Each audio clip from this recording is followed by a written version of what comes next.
Hello everyone, আসসালামু আলাইকুম। আপনারা সবাই কেমন আছেন? আমার আপু ভাইয়ারা, আলহামদুলিল্লাহ আমি আপনাদের বোন ভালো আছি।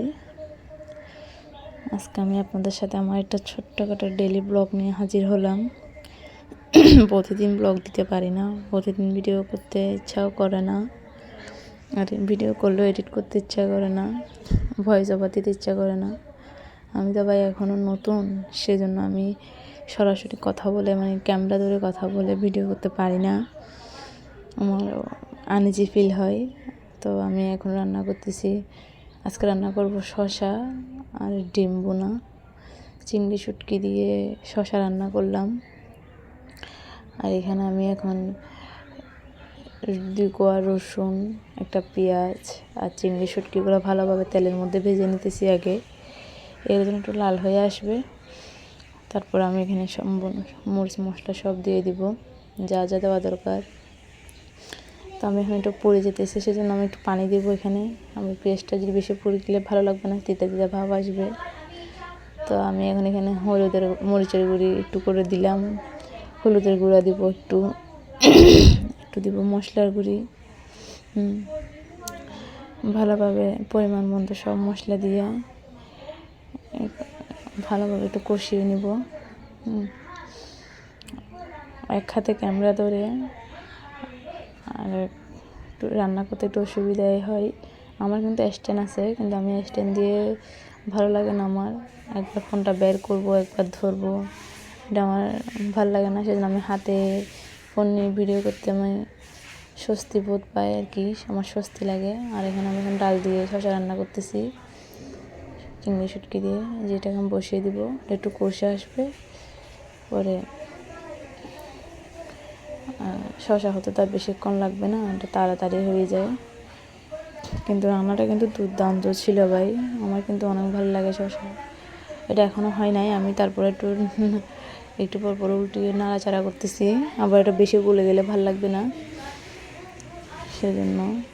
আর এখন হচ্ছে আমার ফাইনাল লুক, এটা এখন হয়ে আসছে, আর বেশি করব না আমি, তাও আর একটু করলাম।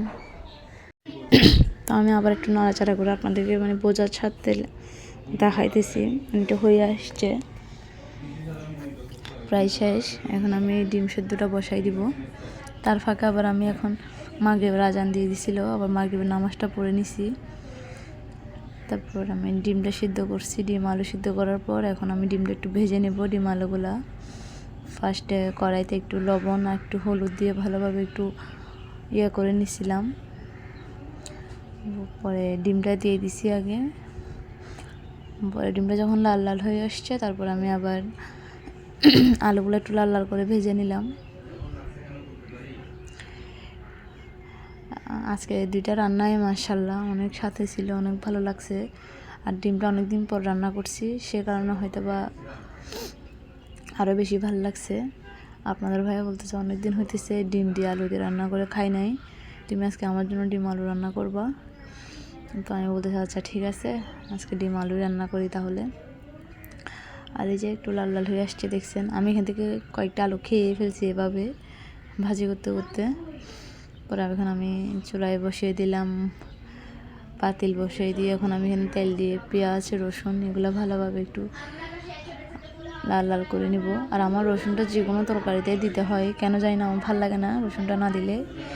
আমাদের রসুনের ঘ্রাণটাই অনেক ভালো লাগে, যখন তেলে দিই না তখন রসুনের ঘ্রাণটাই অন্যরকম, সেজন্য আমার রসুনটা দিলাম আমি এখানে।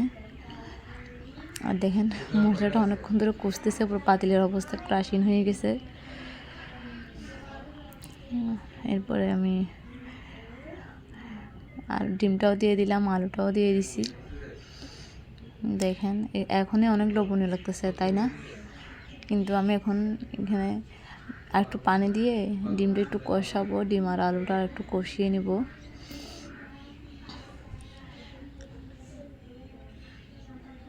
আমার কিন্তু অনেক ভালো লাগছে। আর আপনারা সবাই আমার যদি নতুন হয়ে থাকেন তাহলে অবশ্যই আমার চ্যানেলটি লাইক কমেন্ট সাবস্ক্রাইব করবেন। সবাই ভালো থাকবেন, সুস্থ থাকবেন।